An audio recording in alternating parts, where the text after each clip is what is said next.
Hello guys, नमस्कार। आप सभी का स्वागत है अपने चैनल शिवनाथ से जी व्यापम हब पर। मेरा नाम है विभोर कुमार श्रीवास्तव और आज हम देखने वाले हैं रीजनिंग की क्लास 12। इसके पहले की जितने भी क्लास है ना, उनका प्लेलिस्ट में आपको वीडियो मिल जाएगा, तो आप प्लेलिस्ट को चेक कर लेना। देखो, पहला क्वेश्चन जो है हमारा वो है मिसिंग नंबर का, कि यहाँ पे क्या आएगा। इस क्वेश्चन को या तो आप किसी भी तरीके से सॉल्व कर सकते हो ना, जैसा लॉजिक आपको दिखता है, लेकिन मेरे को यहाँ पे एक लॉजिक ये दिख रहा है कि ये जो 42 है ना, वो इस 6 के स्क्वायर के आसपास है। वहीं पे जो 61 है, ये 49 के भी आसपास है ना। एक काम करो, हमको यहाँ का निकालना है ना, तो 6 का आप कर दो स्क्वायर और प्लस कर दो क्या, ये 18 है। 18 को 3 से डिवाइड करो तो क्या आता है, और यहाँ पे भी चेक कर लेते हैं। 7 का स्क्वायर प्लस 36 को अगर मैं 3 से डिवाइड करूंगा तो क्या आएगा, यहाँ पे हो जाएगा ये 36 प्लस इसको इससे काटोगे तो कितना आएगा, 6 आएगा, तो ये हो जाएगा 42। तो ये तो आ गया। अब इसको अगर मैं देखता हूँ 3 से काटूंगा तो ये क्या हो जाएगा, ये हो जाएगा 49, और ये इससे कटेगा तो ये हो जाएगा 18। तो यहाँ से कितना बन जाएगा 60, 18 नहीं यार, एक मिनट, 18 नहीं, ये 12 होगा ना। 18 कैसे हो जाएगा, 12, तो ये हो जाएगा 61।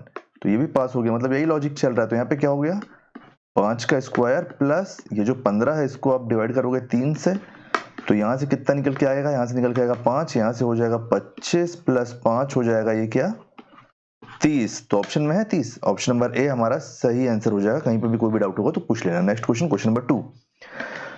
क्वेश्चन नंबर 2 है हमारा, ये श्रृंखला वाला क्वेश्चन है। ये मिसिंग की श्रृंखला होती है ना। तो ऐसे क्वेश्चन में हम सबसे पहले ये देखेंगे कि ये है कितना। ये B C sorry C B blank D B blank C B A, ये डी है ना। फिर blank B C blank B A D blank C. कितना है देखो, 1 2 3 4 5 6 7 8 9 10 11 12 13 14 15 16 17 18।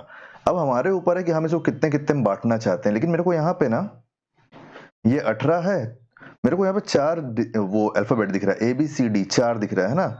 लेकिन 4 से अगर मैं इसको डिवाइड करूँ, काटूंगा इसको, 4 पार्ट में बांटूंगा तो 2 मेरे पास एक्स्ट्रा बच जाएगा। तो मैं इसको 3 पार्ट में बांट लेता हूँ, है ना। 3 पार्ट में अपन इसको बांट लेते हैं। 3 पार्ट में इसको बांटो तो यहाँ नहीं, यहाँ, फिर एक यहाँ, फिर एक यहाँ। तो देखो यहाँ पे CBA मेरे को दिख रहा है ना। CBA से मैं क्या कह सकता हूँ कि एक वो बन रहा है, एक सीरीज बन रहा है, A B और C की एक सीरीज बन रही है। तो मैं यहाँ भी A रख देता हूँ, तो यहाँ भी ABC बन जाएगा, है ना। और सीरीज के लिए फिर मेरे को, अगर मेरे को इसकी सीरीज बनाना है तो क्या रखना पड़ेगा, BC रखना पड़ेगा, BC, तो ये D हो जाएगा। ये ABC हो गया, ये ABC हो गया। अब यहाँ पे क्या है, B है और C है, तो यहाँ पे मेरे को A रखना पड़ेगा। और यहाँ पे AB, यहाँ पे C आ जाएगा, और यहाँ पे है क्या क्या है, C है और D है, तो यहाँ पे B आना चाहिए। चलो देख लेते हैं अपन कि क्या ऐसा कुछ हो रहा है। ACB ACB कहीं पे आ रहा है क्या, देखो, ACB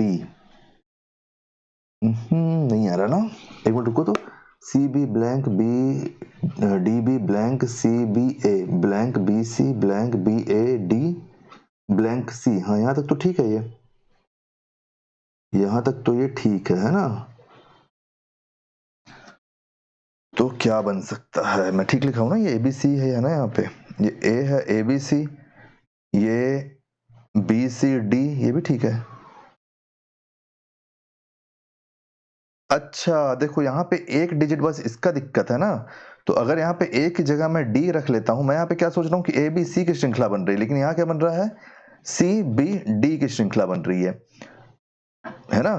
तो इसको अपन ऐसे लेंगे, ठीक है। देखो यहाँ से बन रहा है ना CBD, ये ABC, तो ये ABC ऐसा बना है, फिर ये ABC ऐसा बना है, ये CBD, तो यहाँ पे D आएगा, यहाँ पे D आएगा,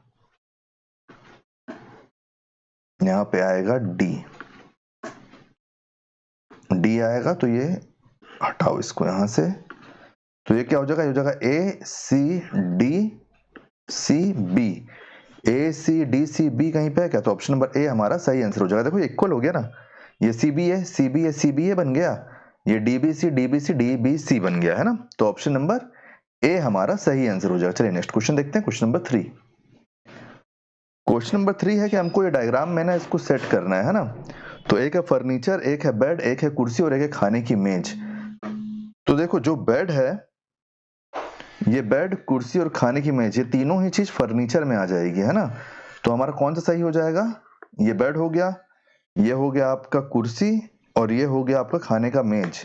ये सब आ गया फर्नीचर के अंदर। तो ऑप्शन नंबर बी आपका सही आंसर हो जाएगा। चलिए नेक्स्ट क्वेश्चन देखते हैं, क्वेश्चन नंबर 4। क्वेश्चन नंबर 4 क्या बोल रहा है? देखो यहाँ भी एक मिसिंग क्वेश्चन है, मिसिंग नंबर का क्वेश्चन है ना, मिसिंग क्वेश्चन नहीं है। जो बड़ी संख्या है ना, अपन बड़ी संख्या की तरफ चलते हैं कि बड़ी संख्या कैसे आ रही है। मल्टीप्लाई अगर मैं करूंगा तो ये नहीं पहुंचेगा। आप एक काम करो, जो 12 है ना, 12 का स्क्वायर करके 7 के स्क्वायर से घटाओ तो कितना हो रहा है? 12 का स्क्वायर हो जाएगा 144, माइनस हो जाएगा 49, है ना। 49 हुआ ना? हाँ हो तो गया, देखो 40 गया इससे तो 104 बचा, 9 गया तो ये 95। ठीक है, 95 यहाँ पे आ गया।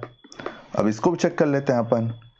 14 का स्क्वायर अगर करते हो और उससे 8 का स्क्वायर को माइनस करते हो तो ये क्या हो जाएगा? 196 माइनस कितना हो जाएगा? 64। तो यहाँ पे क्या बचेगा? 132। 132 है क्या? हाँ ये भी आ गया। तो ये भी इसी लॉजिक से आ रहा है। देखो 16 का स्क्वायर से आप माइनस करोगे क्या? 9 का स्क्वायर। 16 के स्क्वायर से 9 का स्क्वायर माइनस करोगे तो 16 का स्क्वायर कितना होता है? 256 में से 81 को माइनस कर दो, इसलिए यहाँ पे कितना आ जाएगा? यहाँ पे आएगा 5, यहाँ 25, 25 में से 8 जाएगा तो आएगा 17। 175 है क्या? 175। ऑप्शन नंबर ए हमारा सही आंसर हो जाएगा। ठीक है, कहीं भी किसी को डाउट होगा तो पूछ लेना। नेक्स्ट क्वेश्चन अपन देख लेते हैं। नेक्स्ट क्वेश्चन हमारा है 5। अच्छा, ये भी एक श्रृंखला वाला क्वेश्चन है। BAC blank CAB blank CD blank A blank AC blank CA। इसको भी आप गिन लो पहले, कितना है ये? 1 2 3 4 5 6 7 8 9 10 11 12 13 14 15 16 17 18। लगता है सब 18 वाले ही आएंगे। इसको भी 3 3 के पार्ट में आप डिवाइड कर लो, 3 3 के पार्ट में डिवाइड कर लो। अब देखो हमको यहाँ पे क्या क्या बन रहा है। ये BAC बन रहा है, यहाँ पे A लगा दो। और कहाँ बन रहा है BAC? कॉमन कॉमन कहाँ पे? फैक्टर देखो BAC। अगर अपन यहाँ B रख देते तो ये भी BAC में कन्वर्ट हो जाएगा, है ना। अब एक चीज देखो कि यहाँ पे A है, ये CA है, ये CA है ना, और यहाँ पे A है। अगर मैं यहाँ पे C रख देता हूँ तो ये भी CA बन जाएगा। तो ये क्या सेट बन रहा है? DCA। तो यहाँ पे आप D रख दो और यहाँ पे आप D रख दो, तो DCA की फैमिली बन गई है। तो हमारा यहाँ से क्या आंसर निकल के आ गया? BACBD। BACBD ये किसी ऑप्शन में है क्या? BACBD ऑप्शन नंबर ए इसका भी सही आंसर हो जाएगा। ठीक है, चलें नेक्स्ट क्वेश्चन देखते हैं। कहीं पे कोई डाउट होगा तो पूछ लेना। इस क्वेश्चन को आप बनाओ, ये आपके लिए होमवर्क है। मैं 2 क्वेश्चन आपको सॉल्व करके बता दिया हूं ना, तो इसको आप बताओगे मेरे को कि इसका आंसर क्या आएगा। कमेंट में बताना, अगर डाउट होगा तो पूछ लेना। अपन इसको नेक्स्ट सीरीज या फिर जब भी आपका कमेंट हो जाएगा तो उसके बाद अपन इसको ऐड कर लेंगे। नेक्स्ट क्वेश्चन हमारा क्वेश्चन नंबर 7। क्वेश्चन नंबर 7 हमको ये बोल रहा है कि इसमें से 3 एक जैसे हैं और जो एक है ना वो अलग है।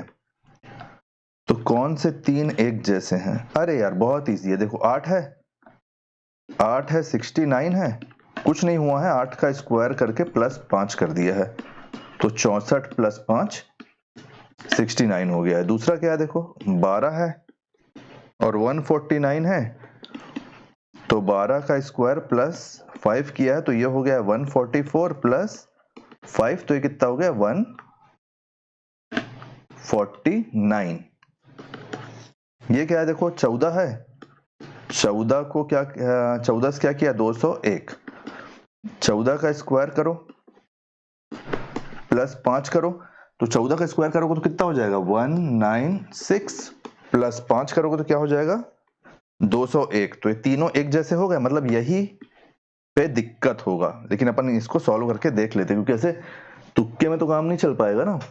नहीं तो अगर नहीं हुआ तो फिर क्वेश्चन हमारा गलत हो जाएगा। तो देखो 13 और क्या है? 179। 13 का स्क्वायर करके प्लस 5 ऐड करो तो क्या होगा? 13 का स्क्वायर हो जाएगा 169 प्लस 5 174 होना चाहिए, तो 179 है यहाँ पे। तो हमारा यही सही आंसर है। कौन सा? ऑप्शन नंबर डी कि 174 होना चाहिए, 179 है ये। नेक्स्ट क्वेश्चन देखते हैं, क्वेश्चन नंबर 8। क्वेश्चन नंबर 8 है कि डॉक्टर, विवाहित और महिला, इन तीनों के बीच में क्या संबंध हो सकता है? तो देखो, एक जो महिला है वो डॉक्टर हो भी सकती है, नहीं भी हो सकती है, तो अपन ऐसे ले लेते हैं। वो विवाहित महिला भी हो सकती है, विवाहित डॉक्टर भी हो सकती है, तो ये ऐसा बन जाएगा। तो ये हमारा किसी ऑप्शन में, ऑप्शन नंबर डी हमारा सही आंसर हो जाएगा। देखो, ये क्यों नहीं लेंगे? क्योंकि अगर आप इसको महिला मानोगे तो वो जरूरी नहीं है कि डॉक्टर हो और विवाहित तो जरूरी नहीं है, और तीनों ही अलग अलग हो ये भी जरूरी नहीं है। और इसमें आप किसको सेट करोगे? तो सबसे परफेक्ट यही है। ठीक है, चलिए नेक्स्ट क्वेश्चन देखते हैं, क्वेश्चन नंबर 9। यहाँ पे हमारे पास 56 और ये है हमारे पास 30, ये है हमारे पास 78, और यहाँ पे क्या आएगा बोल रहा है? तो देखो, 5 इंटू 6 कर दो, इससे इसी क्वेश्चन शायद ही कोई होगा, तो ये हो जाएगा 30। प्रपोर्शन हटा देता हूं। वहीं पे आप 7 इंटू 8 कर दो तो क्या हो जाएगा? 56। तो कई बार क्या होता है ना, क्वेश्चन ना आपकी उम्मीद से ज्यादा इजी आ जाते हैं, बस वहां पे प्रॉब्लम ये रहता है कि आपको लगेगा कि ये क्वेश्चन इतना इजी कैसे है। तो अपने लिए जानबूझे कठिन मत करना कोई चीज। ऑप्शन नंबर डी आपका सही आंसर हो जाएगा। नेक्स्ट क्वेश्चन अपन देखते हैं, क्वेश्चन नंबर 10, जो हमारा आखिरी क्वेश्चन है। क्वेश्चन नंबर 10 हमको बोल रहा है कि यह 29 और यहाँ पे है 13, तो यहाँ पे 37 और यहाँ पे क्या आएगा? ये थोड़ा सा सोच, अगर इन दोनों का टोटल करके 2 प्लस करूंगा तो 13 हो जाएगा, इन दोनों का टोटल करूंगा 10, 10 2 12, ऑप्शन में ही नहीं है। 21 है लेकिन ये पलट गया है। अगर मैं इसको आधा कर दूं, 13 है ना, अगर मैं इसको आधा करूंगा, आधा नहीं कर सकता, 3 घटा के तो कर सकता हूँ। 29 से मैं अगर 3 घटा देता हूँ तो मेरे पास हो जाएगा 26, 26 को आधा करूंगा तो हो जाएगा 13, 37 को करके देख लेते हैं। दूध का दूध, बाकी पानी का पानी हो जाएगा। 37 में से 3 घटाएंगे तो ये हो जाएगा 34, 34 को अगर मैं 2 से डिवाइड करूंगा तो मेरे पास क्या निकल के आ जाएगा? 17। तो क्या हमारे पास 17 है आंसर में? बताइए, है कि नहीं है? ऑप्शन नंबर बी हमारा सही आंसर हो जाएगा। तो उम्मीद करता हूँ गाइस सारे 10 क्वेश्चन आपको समझ में आ गए होंगे। कहीं पे भी कोई भी डाउट होगा ना तो बेझिझक आप कमेंट में मेरे से पूछ लेना। वीडियो कैसे लगा उसका फीडबैक जरूर देना। मैथ के भी प्रैक्टिस सेट वगैरह चल रहे हैं, पीवाईक्यू भी चल रहे हैं ना, सीजी व्यापम, सीजीपीएससी के, Chhattisgarh GK, Indian GK, math, आपका रीजनिंग, सारे वीडियो चल रहे हैं। तो आप चैनल को जरूर विजिट कीजिए। वीडियो आपको कैसा लगा उसका फीडबैक आप कमेंट में जरूर दीजिए। अगर कोई सुझाव हो तो वो बताइए, अगर समझ ना आया हो तो वो भी बताइए। आने वाले वीडियो के लिए चैनल पर बने रहिए, चैनल को सब्सक्राइब कीजिए। वीडियो पसंद आया तो उसको लाइक कीजिए और शेयर कीजिए। Thank you.